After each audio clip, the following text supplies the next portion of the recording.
बुढ़ापे की मजबूरी। मेरे पति के देहांत के बाद मैं अपने एकलौते बेटे के यहाँ रहती थी। मेरी बहू का एक अलग ही रूप मुझे देखने मिला, साथ ही बेटे का भी। दोनों के मन में क्या है मैं अच्छे से जानती हूँ। वो चाहते हैं कि मैं वृद्धा आश्रम चली जाओ। उनके जाने के बाद मुझे ये सब देखना और सुनना पड़ेगा, इसका मुझे अंदाजा भी नहीं था। पर मैं मन मान कर अपने बेटे और बहू की बातें सुनकर भी यहाँ रहती हूँ, क्योंकि मुझे मेरे पोते और पोती दिखाई देते हैं। उनकी झलक पाकर मुझे सुकून मिलता है। घर के बाहर एक टिन की झोपड़ी में रहती हूँ। मेरी बहू को कोई दिक्कत नहीं हो, इसलिए मैं घर के बाहर रहती हूँ। बेटे ने थोड़ी मेहरबानी की है तो ऊपर टिन की चादर लगवा दी है। समय समय पर थोड़ा राशन दे देता है तो मैं अपना बनाकर खा लेती हूँ। मैंने अपने बेटे को कह दिया है कि मेरी वजह से उन दोनों को कोई प्रॉब्लम नहीं होगी, बस मुझे यही रहने दे, इसी घर में मुझे मर जाने दे। मैं बस यही चाहती हूँ। मैं अपने आप को खुशकिस्मत समझती हूँ कि मेरे बेटे और बहू कम से कम मेरे लिए इतना तो कर रहे हैं। मेरा बेटा सुबह 9 बजे नौकरी जाता है और बच्चे भी उसी समय स्कूल जाते हैं। फिर शाम को 6 बजे मेरा बेटा वापस आता है। बच्चे 3 बजे आते हैं। उन्हें आते जाते निकलते देख मुझे बड़ा सुकून मिलता है। मेरे पति के दोस्त जब कई दिनों बाद आए, मेरे पति के दोस्त थे, उनकी पत्नी का भी स्वर्गवास हो गया है। उस समय पर वो हमारे घर पर आया करते थे। उनसे हमारे अच्छे रिश्ते थे। उनका घर हमारे घर से थोड़ी दूरी पर था। पैरों में समस्या हो गई थी, ठीक से चल भी नहीं पाते थे। वो बड़े दिनों बाद मेरे यहाँ आए। मुझे उन्हें देख कर अच्छा लगा। उनका हाल भी मेरी तरह ही था। बच्चे अब उनसे भी परेशान थे। आकर मेरे पास अपना दुखड़ा रोते थे और उन दिनों को याद करते थे। बुढ़ापा हम जैसों को बहुत रुलाता है।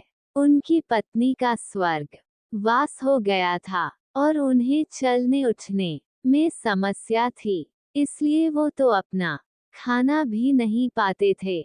मेरे पास आए तो मैं समझ गई कि यह इतनी मुसीबत में चलकर पुराने दोस्तों के यहाँ चाय और खाने की चाह में ही जाते होंगे। उनकी भी अपनी मजबूरी थी।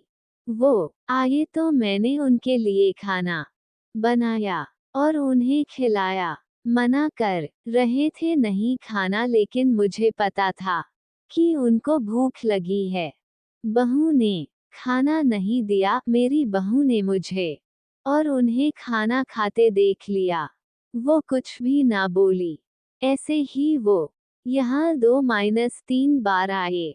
जब भी वो आते मैं उन्हें खाना खिलाती। फिर उनके जाने के बाद जब मेरा बेटा आया तो बहू कहती है कि तुम्हारी माँ कितनी बेशर्म है, पता नहीं किस किस को आजकल बुलाकर खाना खिला रही है। बड़ी मुश्किल से कमाया जाता है और ये लुटाने में लगी।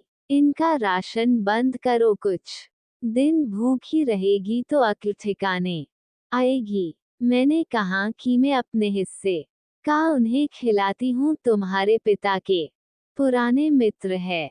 फिर भी बहू का उल्टा सीधा बोलना शुरू रहा। घर के बाहर रहकर इनको आजादी मिल गई है, पता नहीं क्या क्या करती है।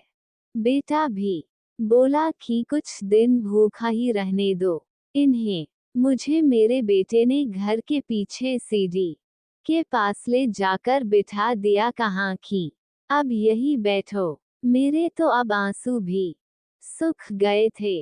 अगले दिन मुझे खाना नहीं मिला। मेरे टिन के उस छोटे से कमरे को बहू ने तोड़ दिया। तब मुझे लगा कि अब मैं गलत कर रही हूँ। एक दिन पूरा भूखा रहने के बाद मैंने सोचा कि मैं गलत कर रही हूँ। मुझे अब अपने बेटे के यहाँ नहीं रहना चाहिए, और शायद गलती भी मेरी ही है। मेरी ही परवरिश में कोई कमी रही है, तभी तो ये परिणाम आया। अगली सुबह मैंने अपने बेटे को कहा कि मुझे वृद्धा आश्रम छोड़ अब मैं तुम दोनों को ज्यादा परेशान नहीं करना चाहती। बहू ने कहा कि एक दिन भूखी रही तो अक्ल ठिकाने आ गई ना। बेटे के चेहरे पर भी अजीब सी खुशी थी। जल्दी से तैयार हो गया मुझे छोड़ने के लिए। बहू कह रही थी कि आज की छुट्टी ले लो, यही आसपास मत छोड़ आना, कहीं 3 दिन में वापस आ जाए। मैंने अपनी बहू से कहा कि बेटी चिंता मत कर, मैं अब नहीं आऊंगी। मैंने अपने पोता पोती को गले लगाया। मुझे पता था कि अब मिलना नहीं हो पाएगा। बेटे को भी चाहती थी कि एक बार जी भर के गले लगा लूं, लेकिन वो बोला चलो जल्दी करो। मैंने बहू को कहा कि बेटी अपना ध्यान रखना। मेरा बेटा मुझे छोड़ आया। वहां आकर मैंने देखा कि मेरी तरह कई है। थोड़े दिन उदास रहते हैं, फिर सच को स्वीकार कर लेते हैं। मैं अब यहाँ खुश हूँ, कुछ काम भी करती हूँ। मैं चाहती हूँ कि ऐसा कहूँ कि ऐसा किसी के साथ ना हो, लेकिन ऐसा कब किसके साथ हो जाए कोई बता नहीं सकता। लेकिन माँ बाप को ऐसे समय के लिए भी तैयार रहना चाहिए। बस बच्चों को पालकर बड़ा कर दो, उनसे कुछ उम्मीद मत रखो।